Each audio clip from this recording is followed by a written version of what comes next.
Bookcase and Coffee presents Buzzing About Romance, a quick shot of romance. Hey everyone, welcome to Buzzing About Romance, a quick shot of romance. I am Becky, and joining me for this episode is Heather. Hi, Heather. Hey, Becky. So I am so excited. You and I are on our way down the road to all things mafia and dark. I am so ready for this month. I'm really excited. Well, I'm hoping that really you and I can continue this on for at least the first couple months of Mm-hmm. 2023. Because to be honest, we don't review a ton of dark or a ton of mafia. And I think that in all honesty, you and I are the ones that read it the most. Yeah, and I feel like a lot, maybe it's just the people I follow, but I feel like a lot of people that I follow are really big into dark and especially mafia. So Yeah, I'm here for I'm it. excited. So on this episode of A Quick Shot of Romance, we are reviewing Rise of the King by Bella Matthews. Mhm. This is book one in her Restless King series. And it's a little different, but we'll get into that in our review. Mhm. Heather, will you read us the synopsis from Goodreads? I will. Forevers don't exist when you're on the run. Amelia cannot get attached, not to the town or the people in it, and definitely not to the tall, dark, and handsome mafia prince who sweet talks his way past her carefully built walls.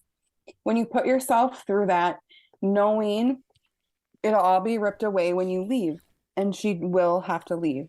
This life isn't hers to keep. Sam calls her Snow, like the fairy tale princess, but her life is far from a fairy tale. Even a prince can't change that. For Sam Beneventi, there's a difference between his family and the family. He's been raised to one day take control of the family, putting that above all else. Strength and power are all that matter. Weakness is not an option, it's an excuse. And Sam never makes excuses until his future walks into his life and blows it up with one single bullet. When the lost princess stumbles into this mafia princess city, all bets are off. And Amelia is all he sees. To keep her safe, it's time for Sam to take control and to take the throne, to wear the crown. It's time for the rise of the king. So this book released December 9th, 2021. Tropes, mafia, hidden identity, friends to lovers. Mhm. It classifies in our foodie romance because she owns a bakery. Mhm. And it is kind of small town because it is Mhm. a small town outside Philadelphia. And I can't tell if they're trying to tell us that it's like a neighborhood within Philadelphia, but the way the author describes it, the way that it breaks down, she's trying to go for small town vibes. Yeah, I feel like it's a small suburb, like outside of Philadelphia, but they're not like real far outside of Philadelphia. They're not. And that's something, we didn't talk about it much in our trope talk that we did on small towns, but that's kind of something that can either make or break a romance for me. Mhm. You're trying to give me small town vibes, but in essence, we're just in a neighborhood. Or, it's like saying, oh, it's a small town romance, but it takes place in the Upper East Side of Manhattan. There's like some million people that live in that quarter of 8 blocks or whatever. So I think that sometimes the authors want that small town vibe with the convenient big city, the conveniences of a Amenities. big city. Mhm. So it can make or break a story. I don't think that it added or took anything away from this story. No, I don't think so either. At all. This is book one in the Restless King series. It is a spin-off from another series. This is my first time reading this author, so I have not read the previous series. Same. This was my first dive into it. It is book one. It is a standalone, but I actually think that this is interconnected standalone to the previous series. And we'll get into why I say that, because as I went looking, because I don't read blurbs, we all know it's me.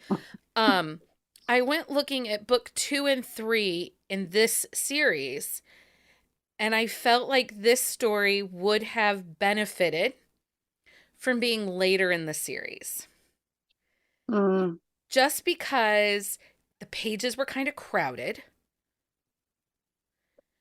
and I didn't yeah. know some of the players or the backstory. Because so the prologue is 2 years. It starts 2 years to Hmm. chapter one, and they have a very interesting meet cute. Their meet cute is very awesome. So, the heroine is her name is Amelia or Snow. She is headed over to her friend's house, and they're going to go to take her friend's little brother and her friend to her friend's fiance's um pro football game. Yes. And when she gets in there, there is a man holding a gun with two I think other it was a guys. right. Or was it a woman? I think it was a woman, Was it but a woman? somebody was holding a gun. Yep. And she walks in, grabs her gun she carries on her at all times, and shoots the person, shoots the stalker. Correct. And And I guess we get the details of the prologue in the best friend's book, because that's a big turning oh, point in their story. oh, that would make a lot of sense. So I felt like we kind of get this snapshot in the prologue, but we don't get a ton of background. We don't get a ton of details. We don't understand why, although it goes to explain because prologue one, so I guess this is prologue two with the shooting. Prologue one has us snippets of her as a little girl learning how to shoot from her mother. Yes, and that really comes to play. I think the information, I have a feeling like the information in prologue one is very important to Amelia's story. And it sounds like prologue two is very influential in Belle's, which is her best friend's, who Belle is a ballerina story. Yeah, and it felt like the author took snapshots from other things and then tried to weave them into a story, and it created a little bit of fracturing right in the beginning. Yeah, because then it's like 2 years later is when the book starts. So she meets Sam, who is the hero in the story. She meets Sam that night of the incident at Belle's house. And Sam is like, who is this chick? Because I'm like head over heels. Right, because in that kitchen where the shooting happens was Belle and then Sam and his brother. Hmm. And so it was. So that's the prologue, that's the meet cute, but that's not really the meat Yep. of the story. Nope. I will say put out percentages of 54%, so there was a little bit of slow burn. There was a lot of world building, even though this is a spin-off from a previous story.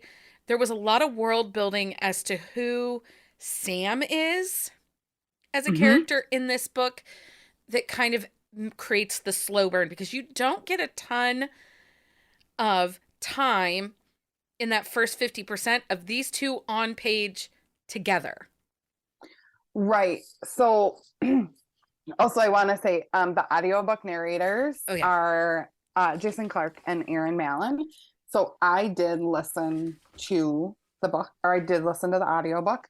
The book is in Kindle Unlimited too. I feel And I like we think should the let people audio know. can whisper sync for $7.49 Yep. if you have Kindle Uh, Unlimited. yes. So So it's Sam, go ahead. tell us, how did Jason and Aaron do as the audio narrators? I think really well. I mean, I think it's no secret. I'm a big fan of both of them. Jason Clark's voice is very great. And he does like the Italian mobster kind of thing very well. And I feel like Aaron Mallon has like a soft voice. And I feel like Although Amelia is very tough, she is also very kind, in just her character traits. So I think they both did a really great job. Well, and I think that Amelia's character, she's a very guarded character because Yes. she is in hiding. Her mother, it comes out that Amelia was in witness protection and didn't know she was in witness protection. Right. And her mother has died, and things have happened, and she is forced to flee. And she's living under an identity that was not her original identity. It was provided for her Yes. by her, like, almost like a god, like her godfather, somebody who raised her, helped her mom Yeah. raise her. And she returned to Croydon Hills because that's where her mom grew up or spent a good chunk of time and always spoke fondly of it. So she returned to Croydon Hills as a way to feel closer to her mom. Yeah. So this is a friends to lovers, and we know friends to lovers can be a little hard for me at times. Mm-hmm. But I think because these are not longtime friends and there's some backstory we don't really necessarily see a lot. For 2 years, they've just been friends, building this friendship. And there is sexual tension between the two of them, but it's a Mm-hmm. situation where she knows she's going to have to leave, so she's not making connections. And his life is kind of in a situation where things are changing and things are in motion for him to take his place as the heir apparent of the family. Right. So they don't pursue a physical sexual relationship. It's more the flirting friendship. So, friends to Mm-hmm. lovers, friends. This is a friends to lovers I can handle. It made Yeah, I think it's done sense. well. It made sense that they kept that wall. Yeah, and I think Sam, he is slated to take over for the mafia in the Philadelphia area. And I think it's one of those things where he really cares about Amelia and really like loves her, but he also knows that his life is kind of cruel and he doesn't really want to drag her into it. And he does, like, his brother isn't even in the family. He works really hard. So his brother doesn't have to be involved in that side of things. Yeah. And for Sam himself, his father, at the beginning of chapter 1, his father is ill. There's some health Mhm. issues. So Yep. the speed in which he's going to be taking over the family is kind of moving forward.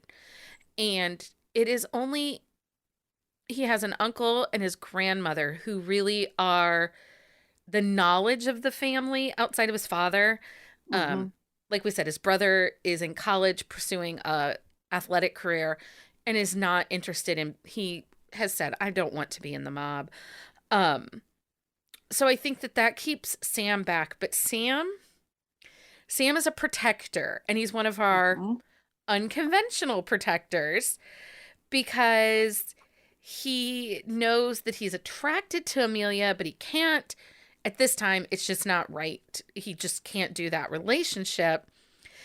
But so he has his crew visit the bakery and he They like watches live her. there. Well, he watches her without watching her. And his second in command, and I didn't write his name down, Dean.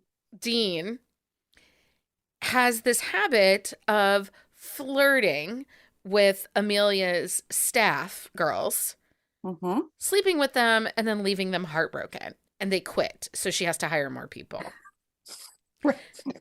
So it was so funny in the book when she's constantly like, Mhm. Dean, please don't sleep with her. I am not your Tinder. Yes. This is not my like your own little matchmaking hookup site. She is very funny and she is like very stubborn. Like she is very, very like her and Sam like dance around this attraction they have to each other because they're both so guarded and closed off. And but she's real closed off. Like Sam is ready to give in, and girl is like, mm-mm. You know, it's like she has like a go back, like she is just like she doesn't want to complicate her life. Because it's going to hurt when she has to leave. Yeah. She she acts like she's protecting others, but in essence she's really protecting herself as much as she Mm-hmm. is others. Because those connections, if she has to run in the middle of the night, it's going to hurt to break off. So she's not very open or honest or forthcoming with who she is and why she always has one foot out the door. But she absolutely has one foot out the door. For sure. For sure. Um, so in this story, chapter 1 is 2 years later, and then it's like 2 months later by chapter 4, and then it's like 2 weeks later by chapter 3. There was a lot of timeline jumps, Mm-hmm. and so we were told things as a reader versus shown things. Um, and at times it created things that I felt were blurry and fractured. Um, And I also felt like they told us too much. It wasn't necessarily information I needed to keep Amelia and Sam tethered together. Okay. Yeah, I just think the it was like, timelining jumping, it made and for then the reading experience to be a little fractured. a lot happened at like one time, and like in a very quick, like all of a sudden it was like shit literally hit the fan, and it was Yeah. like, oh my God. Like, and it was, which was kind of exciting in a way, because you're like, it kind of kept you guessing, because there are things that happen and you don't know who the players are, and it kind of kept you guessing. So in that essence, it was kind of But I fun think to that figure it out. I wanted all those exciting things. So it Mm-hmm. made the non-exciting mundane parts kind of longer and feel overly wordy. So it just kind of created a little bit of like, it wasn't pacing because the pacing of the story was fine. It was just the time jumping created some fracturing in the, consistency of storytelling. It's not a bad thing. It just was something that as I was reading it, I was like, okay, what next? And then, Mm-hmm. we're going to dinner and just she's making cupcakes. And I'm like, wait, Yeah. what's the next thing? Like, I need Yeah. the Like, next what's going to action. happen? Um, so, and then we talked about this and we were breaking down tropes, but Sam's brother's name is Sebastian, and his story runs congruent with this book because there are a Oh. lot of little things that are hinted at in Mm-hmm. this book that are not resolved. However, they are resolved in Sebastian's book.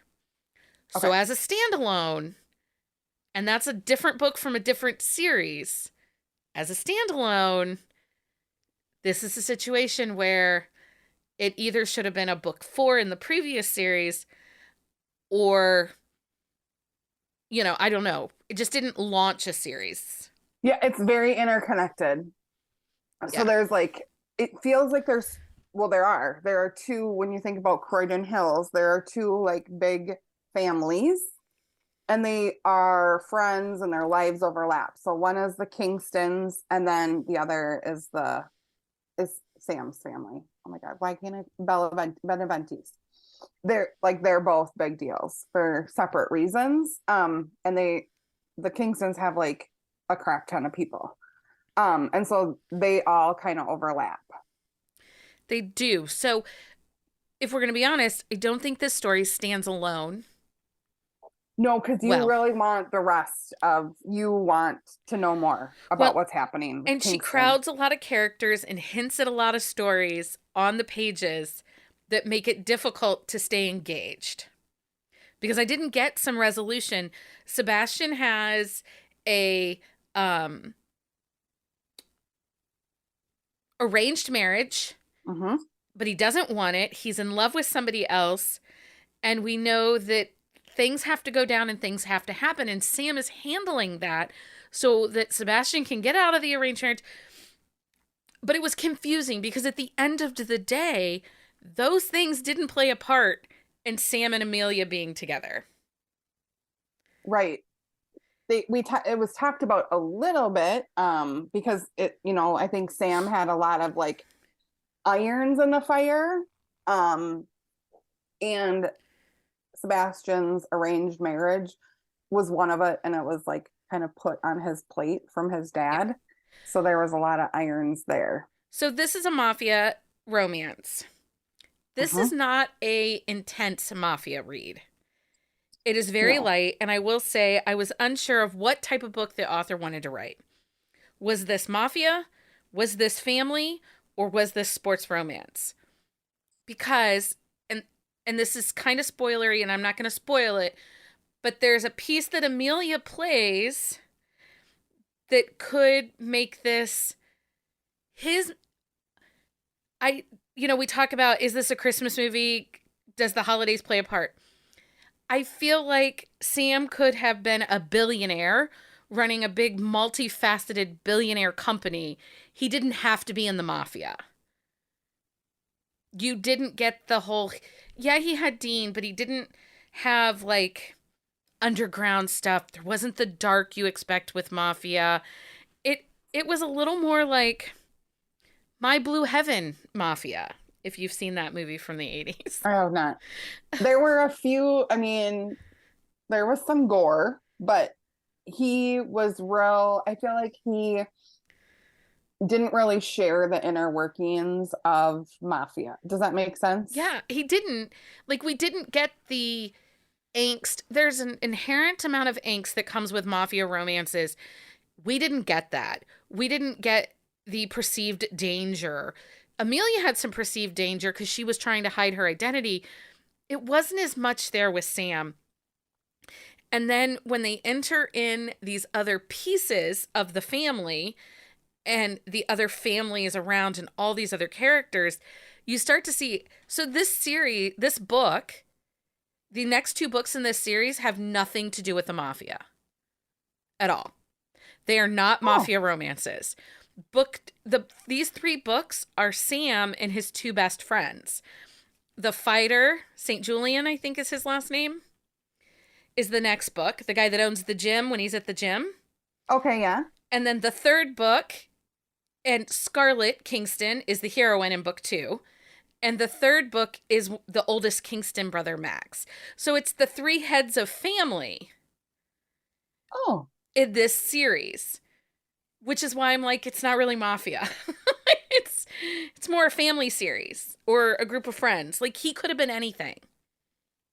Yeah. So the next book isn't Dean No. or Marco. Because No. Marco is her bodyguard or whatever. No, they don't go into the mafia aspect of it, which, again, made for a little bit more of a fractured reading Family. experience. Didn't quite hit the expectations I had going in. It was very well written.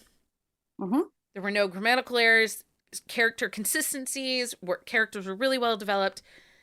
Just some of the storyline issues created some plot holes for me. Yeah, I really liked the characters a lot. I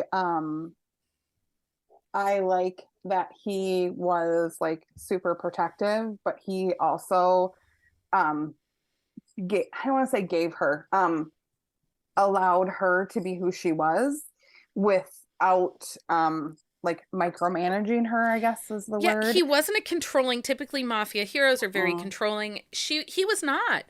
He was No, not. he just kind of, and I think it comes because they were friends and they like were very well, they knew each other. I do love the role that Sam's grandma, his Nona, played. I think she was an amazing character, and every time she was on the page, I'm like, she's back, and I just wish we had more of her Yeah. because I think she was great. She's great. Mhm. Anyway, is there anything else you want us to know about this book? No, I really liked it. I think you're right. If if you aren't sure you like mafia, or you are like, I kind of like a really good family series, and maybe I'm kind of thinking about dabbling into mafia, or because there's a little bit of darkness, this would be a great book to read. Yeah, this is on the lighter side. There isn't there is some violence on page, but it's very small amounts. This is very much great for like if you have a lot of content warnings to dark romance and you're not sure, this is a great place to go. For sure. So I agree with that. If you have a book you think we should review for a quick shot of romance, send us an email to thebees@bookcaseandcoffee.com. Heather, thank you so much for joining me for this quick shot of romance. Anytime. Always happy to talk books with you. Until next time, everyone, happy reading. Find us on Instagram at Buzzing About Romance or on Twitter at Buzzing Romance. If you like the podcast, please leave a review. If you'd like to support us directly, join the Bookcase and Coffee Patreon and receive exclusive content only available to Patreon members. Check out bookcaseandcoffee.com for our on-the-shelf show notes.